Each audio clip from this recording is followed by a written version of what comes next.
जय श्री राम सभी भक्तों को, जय माता की। फिर एक नई वीडियो के साथ हाजिर हो गए हैं और आज की जो हमारी वीडियो है इसमें आप बताइए कि बार-बार सपने आना और सपनों में भगवान जी के दर्शन होना, मूर्तियों के दर्शन होना या फिर ऐसा महसूस होना कि किसी देविक स्थल पर हम किसी जो है मंदिर में गए हैं या कोई प्रसिद्ध मंदिर हमें बार-बार नज़र आ रहा है, तो इसका क्या कारण होता है?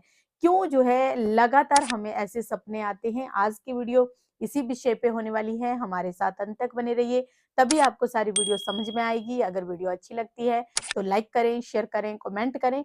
चैनल पे नए हैं तो चैनल को जरूर सब्सक्राइब करें। चलिए शुरू करते हैं आज की वीडियो। जय श्री राम।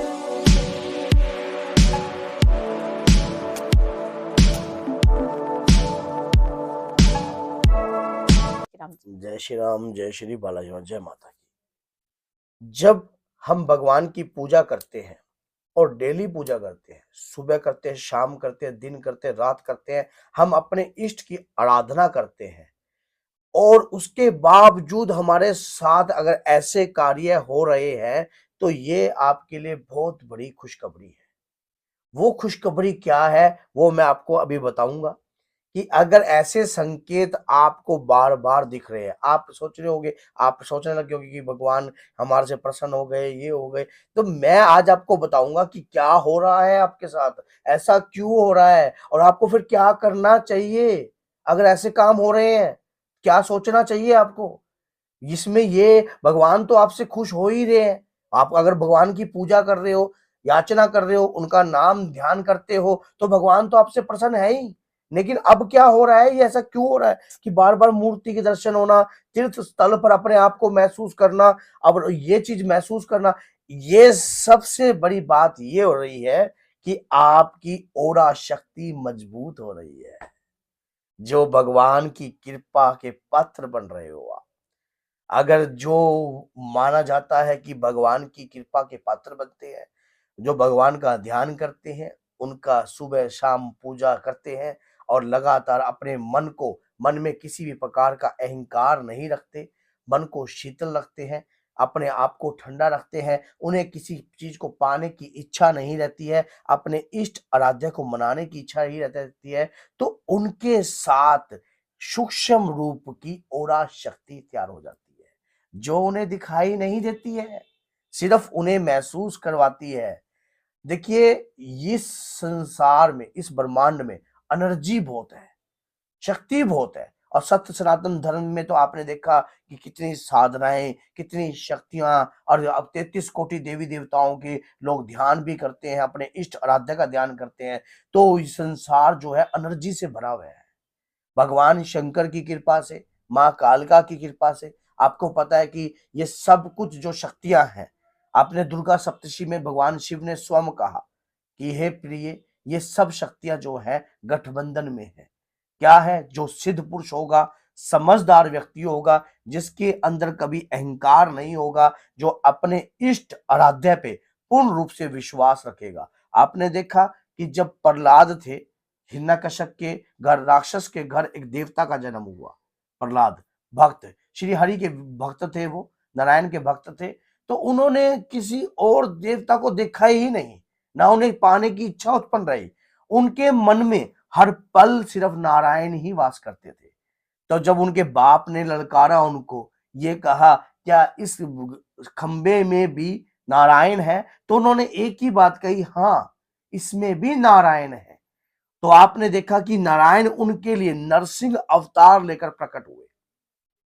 इसी प्रकार से जब आप दुख की घड़ी में होते हो, परेशान होते हो, कहीं ना कहीं से आस जो है आपकी टूट जाती है, आपका विश्वास जब टूट जाता है, लेकिन आपके अंतर मन का विश्वास आपके इष्ट पे पूर्ण रूप से होता है, तो वो किसी ना किसी रूप में जन्म जरूर लेते हैं आपके सामने। वो कहीं ना कहीं से अवतरित जरूर होते हैं और वो जब अवतरित होते हैं ना, तो वो जो जितने भी पीछे के पल होते हैं उन सबको धो देते हैं, जो दुख की पीड़ा का होता है, किसी भी प्रकार का होता है।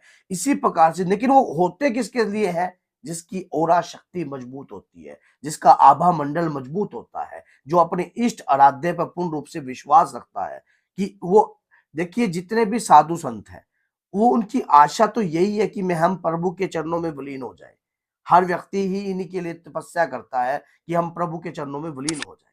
लेकिन वो भगवान भी तो किसी ना किसी को चुनते होंगे, भगवान भी तो चाहते होंगे कि मैं इस भक्त को, मान लो हम भगवान को पसंद करते हैं, क्या भगवान हम अपने भक्त को पसंद नहीं करते? क्या भगवान चाहते नहीं कि मेरे भक्त के अंदर ये सभी के सभी गुण हो? मेरे भक्त हर दुख को झेलने की शक्ति हो, हर सुख को झेलने की शक्ति हो, हर हर भोजन को पचाने की शक्ति हो, भोजन तामसिकता का हो या किसी भी प्रकार का सात्विकता का हो, हर प्रकार के दुख से उसको ऐसा शुद्ध और पवित्र बना देते हैं। तो ऐसे भक्त के अंदर एक कृपा का भाव उत्पन्न रहता है, हर वक्त उसके साथ एक शक्ति तैयार हो जाती है। और वो जब स्वप्न में भी बार बार भगवान के जब उसको इंडिकेटर मिल रहे होते हैं कि तू भगवान की आराधना कर, पूजा कर, विश्वास रख कि एक दिन तेरा भी बहार आएगी और तेरा भी नंबर आएगा। और कहते हैं कि ये वो अपना टाइम आएगा। बालाजी महाराज का एक भजन है कि पिछले साल घने तारे बाबा, इब के नंबर मेरा से, समझ गए? तो मैं के बोलू बालाजी, हाँ, मैं के बोलू बालाजी, तने सब बाता का बेरास है, पिछले साल घने तारे, इब के नंबर मेरा से। तो आप अपनी बारी का इंतजार कीजिए, बालाजी पर विश्वास रखिए। अगर आपके साथ भी ऐसा स्वप्न में हो रहा है तो घबराए ना, आप ये देखिए कि आपके लिए अच्छा है। अगर कहीं तीर्थ स्थल पे आप माला का जाप करते हुए दिख रहे हो, या कहीं पर ऐसा लग रहा है कि जैसे कि आप मतलब मंदिरों में बैठकर जाप कर रहे हो, या वैष्णो देवी में ऐसी जैसी जगह लगता है कि आपको, तो इसका मतलब आज समझ लेना, आप अगर कोई मंत्र का जाप कर रहे हो तो उस मंत्र में एनर्जी आने लग गई है। अगर आप कोई पाठ कर रहे हो तो उस पाठ की शक्ति उदय हो गई है। अगर आप सच्चे मन से अपने इष्ट पे विश्वास कर रहे हो तो आपकी इष्ट की कृपा आपके साथ चल रही है। ये सच्चे संकेत मैंने आपको बता दिए। अगर स्वप्न में इस प्रकार के आपके साथ हो रहे हैं तो आपकी ओरा शक्ति मजबूत हो रही है, आपका आभा मंडल मजबूत हो रहा है। जो जिस जैसा जो उसके इष्ट देव होते हैं, अगर हनुमान जी की आप ध्यान करते हो तो हनुमान जी का ओरा शक्ति जो है, उनका जो रंग है, उसी प्रकार से आपका ओरा तैयार हो जाएगा, उसी प्रकार से आपके ऊपर कृपा हो जाएगी। अगर माँ दुर्गा की करते हो उसी प्रकार से, माँ कालका की करते हो तो उसी प्रकार से आपके साथ उसी तरीके की ओरा शक्ति तैयार होगी। और एक बात और सुनिए, ये जो पूजा याचना हम कर रहे हैं ना, ये सब की सब उनकी कृपा के अनुसार कर रहे हैं। अगर उनकी कृपा ना हो तो हम कोई पूजा नहीं कर सकते, कोई जाप नहीं कर सकते, किसी प्रकार की किसी देवता की आराधना भी नहीं कर सकते उनकी इच्छा के बगैर। अगर वो इच्छा रखते हैं तो ही हम कर पा रहे हैं, नहीं तो ऐसा कैसे कर सकते हैं? आप सोचिए कि हनुमान जी अतुलित बल के धाम है, इतने बल के धाम है कि उस बल की कोई सीमा नहीं है। उनका जाप एक तुच्छ प्राणी कैसे कर सकता है?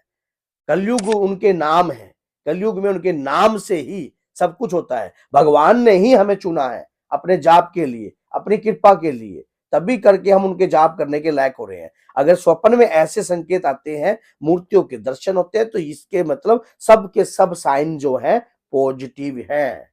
तो बोलिए जय सीताराम, जय श्री बालाजी, जय माता।